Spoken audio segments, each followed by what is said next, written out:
Security forces نے بلوچستان کے ضلع شیرانی میں انٹیلیجنس بیسڈ آپریشن کے دوران بھارتی حمایت یافتہ 7 دہشت گردوں کو ہلاک کر دیا۔ پاک فوج کے شعبہ تعلقات عامہ ISPR کے مطابق آپریشن خفیہ اطلاع پر کیا گیا، جس میں دہشت گرد گروہ فتنۃ الخارج سے تعلق رکھنے والے عناصر نشانہ بنے۔ کارروائی کے دوران دہشت گردوں کے قبضے سے بھاری مقدار میں اسلحہ، گولہ بارود اور دھماکہ خیز مواد برآمد کیا گیا۔ ISPR کے مطابق پاکستان کے سیکیورٹی فورسز ملک کو دہشت گردی کی لعنت سے مکمل طور پر پاک کرنے کے لیے پرعزم ہیں اور اسی کارروائیاں جاری رہیں گی۔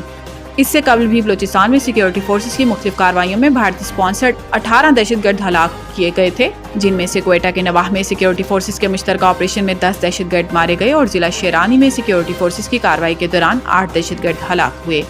سیکیورٹی ذرائع کے مطابق کوئٹہ میں فورسز نے غزہ بند میں بھارتی سپانسرڈ دہشت گردوں کے خلاف مشترکہ آپریشن کیا۔ وہاں پہاڑی علاقے میں انٹیلیجنس اطلاعات پر ہونے والے اس آپریشن کے دوران شدید فائرنگ کا تبادلہ ہوا، جس کے دوران سیکیورٹی فورسز نے بھارتی سپانسرڈ دہشت گردوں کو ہلاک کر دیا۔ آپریشن کے دوران ہلاک دہشت گردوں سے بھاری تعداد میں اسلحہ اور گولہ بارود برآمد کر لیا گیا۔ فائرنگ کے دوران سیکیورٹی فورسز کے 2 اہلکار زخمی بھی ہوئے۔ اسلام آباد وزیر اعظم شہباز شریف بیرون ملک کے 2 ہفتے کے طویل دورے کے بعد وطن واپس پہنچ گئے۔ وزیر اعظم سعودی عرب کے ساتھ تاریخی سیکیورٹی معاہدہ کر کے ریاض کے راستے نیو یارک گئے اور اب وہ 2 ہفتے کے دورے کے بعد لندن سے اسلام آباد پہنچ گئے۔ وزیر اعظم شہباز شریف نے دورہ امریکہ میں صدر ڈونلڈ ٹرمپ سے ملاقات کی۔ اس ملاقات میں فیلڈ مارشل عاصم منیر بھی وزیر اعظم کے ہمراہ تھے۔ وزیر اعظم شہباز شریف نے عرب اور مسلم ممالک کے ساتھ غزہ امن معاہدے پر نیو یارک میں اتفاق کیا، جبکہ اقوام متحدہ کی جنرل اسمبلی سے خطاب میں مسئلہ کشمیر اور مسئلہ فلسطین اجاگر کیا۔ اپنے دورے کے دوران وزیر اعظم شہباز شریف نے کچھ روز برطانیہ میں قیام بھی کیا اور اب وہ اپنا دورہ مکمل کر کے وطن واپس پہنچ گئے ہیں۔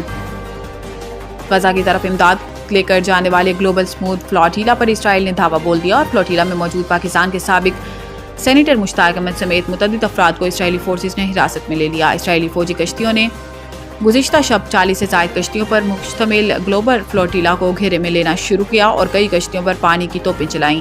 غزہ کے قحط زدہ عوام کے لیے امداد لے جانے والے اس فلاٹیلا پر پاکستان کے سابق سینیٹر مشتاق احمد اور عالمی شہرت یافتہ سماجی رہنما گریٹا تھنبرگ سمیت 500 کے قریب افراد سوار ہیں۔ اسرائیلی وزارت خارجہ کے مطابق فلاٹیلا میں موجود تمام کشتیوں کو اسرائیلی فوج نے قبضے میں لے لیا اور فلاٹیلا میں موجود تمام افراد کو اسرائیل منتقل کیا جا رہا ہے، جہاں سے انہیں یورپ ڈپورٹ کیا جائے گا۔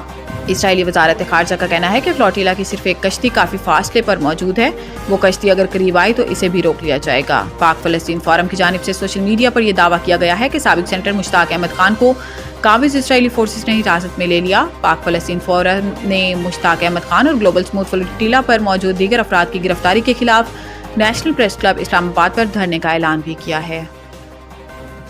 واشنگٹن حماس کے غیر مسلح ہونے سے انکار کے بعد امیر قطر شیخ تمیم بن حمد ثانی نے امریکی صدر ڈونلڈ ٹرمپ سے فون پر رابطہ کر کے غزہ جنگ بندی منصوبے پر تبادلہ خیال کیا۔ ترجمان وائٹ ہاؤس کیرولین ایلیوٹ نے بات چیت کی تفصیل بتانے سے گریز کرتے ہوئے کہا کہ بات چیت حساس ہے، بتائی نہیں جا سکتی۔ وائٹ ہاؤس ترجمان نے حماس کی جانب سے منصوبہ منظور ہونے کی امید بھی ظاہر کی۔ کیرولین ایلیوٹ نے کہا کہ صدر ٹرمپ حماس کو منصوبے پر غور کے لیے ڈیڈ لائن مقرر کریں گے۔ خیال رہے کہ اس سے پہلے امریکی صدر ڈونلڈ ٹرمپ نے منگل کے روز حماس کو 3-4 روز میں جواب دینے کا کہا تھا۔ برطانوی میڈیا کے مطابق حماس ممکنہ طور پر ٹرمپ کا منصوبہ مسترد کر دے گی۔ گزشتہ روز فرانسیسی خبر ایجنسی نے خبر دی تھی کہ قطر میں مصر، ترکیہ اور قطر کے حکام سے ملاقات میں حماس کے ایک دھڑے نے غیر مسلح ہونے سے انکار کیا، جبکہ دوسرا دھڑا ٹرمپ کی جنگ بندی ضمانت پر امن منصوبہ ماننے پر تیار ہے۔ دوسری جانب مصر کے وزیر خارجہ بدر عبدالعاطی نے کہا کہ حماس کو جنگ بندی کی امریکی تجاویز پر قائل کرنے کی کوشش کر رہے ہیں۔ ہماری حماس سے ملاقات ہو رہی ہے، قطر اور ترکیہ کے ساتھ مل کر کوشش کر رہے ہیں حماس تجاویز کا مثبت جواب دے۔ محکمہ موسمیات نے بحیرہ عرب میں موجود سسٹم کی شدت اختیار کرنے پر کراچی سمیت سندھ کے مختلف علاقوں میں ہلکی بارش کا امکان ظاہر کیا ہے۔ محکمہ موسمیات کے مطابق شمال مشرقی بحیرہ عرب میں موجود سسٹم شدت اختیار کرتے ہوئے ڈپریشن سے ڈیپ ڈپریشن میں تبدیل ہو گیا ہے، جس کے تحت 12 گھنٹے میں طوفان بننے کا امکان ہے۔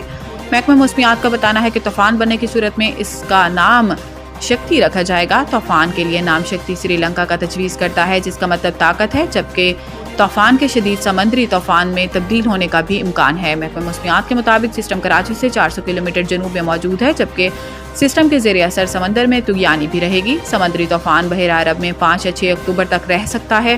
محکمہ موسمیات کا بتانا ہے کہ سمندر میں شدید طغیانی کے پیش نظر سندھ کے ماہی گیروں کو 3 اکتوبر تک سمندر میں جانے سے بھی منع کیا ہوا ہے۔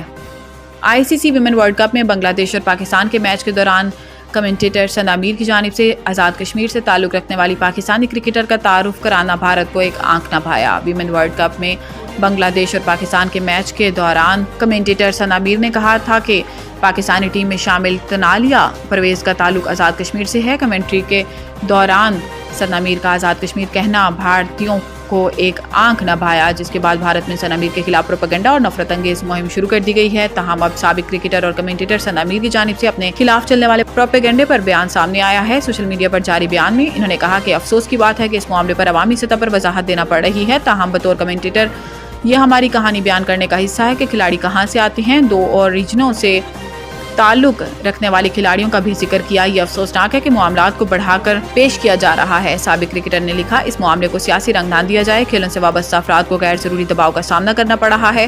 انہوں نے مزید کہا کہ پاکستانی کھلاڑیوں کے آبائی علاقے سے متعلق بات کرنے کا مقصد ان کی مشکلات اور شاندار سفر کو اجاگر کرنا تھا۔ میرے دل میں کوئی بغض یا کسی جذبات کو ٹھیس پہنچانا مقصد نہیں۔